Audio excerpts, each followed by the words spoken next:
নমস্কার, আমি শ্রী দেবাশিস। আমার ইউটিউব চ্যানেলে আপনাদের প্রত্যেককে স্বাগত। আজকে যে আলোচনাটা করব 2024 সালে, সেটা যে কোনো বারের ব্যক্তি হতে পারে, জাতক হতে পারে। আমি প্রত্যেকের উদ্দেশ্য বলছি। আমি এই 2000 সালে বেশিরভাগ ক্ষেত্রে দেখেছি সম্পর্কের ক্ষেত্রে না একটা অবনতির জায়গা। যারা আপনারা নতুন বিবাহ দিচ্ছেন বা আপনারা নতুন বিবাহ আবদ্ধ হয়েছেন, দেখবেন বেশিরভাগটা একটা প্রবলেম।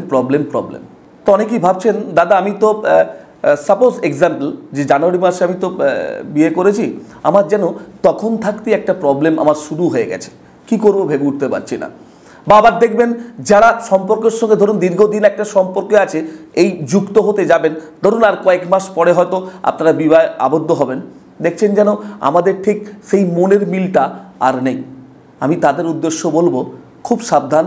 এই 2024 সালে যারা বিবাহ বন্ধনে আবদ্ধ হতে চলেছেন, অবশ্যই তারা আর একবার, হয়তো আপনারা জটক বিচার করিয়ে আপনারা করেছেন, কিন্তু নক্ষত্রের একটা পরিবর্তন হয়, এটা নিশ্চয়ই আপনারা যারা জানেন।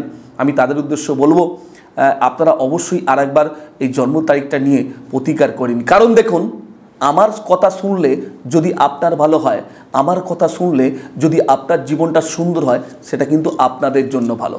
দেখুন, আপনি আমাকে নাও দেখাতে পারেন, আমার উদ্দেশ্য হচ্ছে আপনারা কেন ঝামেলায় জড়িয়ে পড়বেন, কেন ঝামেলাটাকে বহন করবেন, কেন ঝামেলাটাকে বহন করে এগিয়ে নিয়ে যাবেন।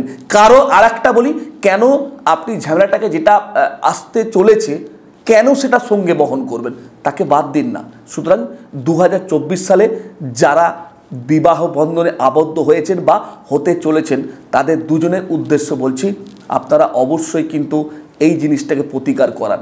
আর তার সঙ্গে প্রতিকার করান, দেখবেন আপনাদের স্বামী স্ত্রী কারোর সঙ্গে অবৈধ সম্পর্কে লিপ্ত হয়ে গেছে।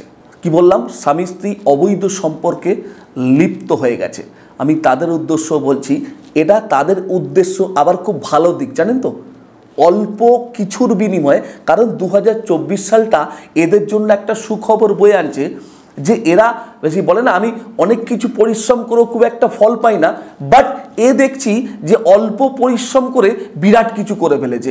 আমি তাদের উদ্দেশ্য বলছি, অর্থাৎ যারা অবৈধ সম্পর্ক লিপ্ত হয়ে গেছেন, স্বামী বা স্ত্রী, তার স্বামী যদি অবৈধ লিপ্ত, তার স্ত্রী যদি এই সময় এই 2024 সালটার মধ্যে কোনো কাজ করেন কারোর কাছে গিয়ে, আমি মনে হয় কুইকলি এই কাজটা কিন্তু আপনাকে অ্যাটাক করবে, মানে অর্থাৎ সেই কাজটা কিন্তু সাফল্য পাবেন। ইয়েস, কোনো লোভী জ্যোতিষীর কাছে কিন্তু যাবেন না। তারা দেখবেন ওই 2 টাকার জিনিসটাকেও 10 টাকায় বলে বসে থাকবে। কিন্তু আমি মনে করি এই 2024 সালটা তাদের পক্ষে বেটার এবং ইজি।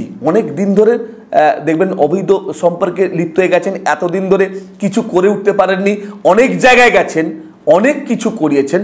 আমি তাদের উদ্দেশ্য বলছি, 2024 সালটা আপনারা আরেকবার ট্রাই করুন। ইয়াস, আমি আপনাকে বলছি, ইয়াস 100%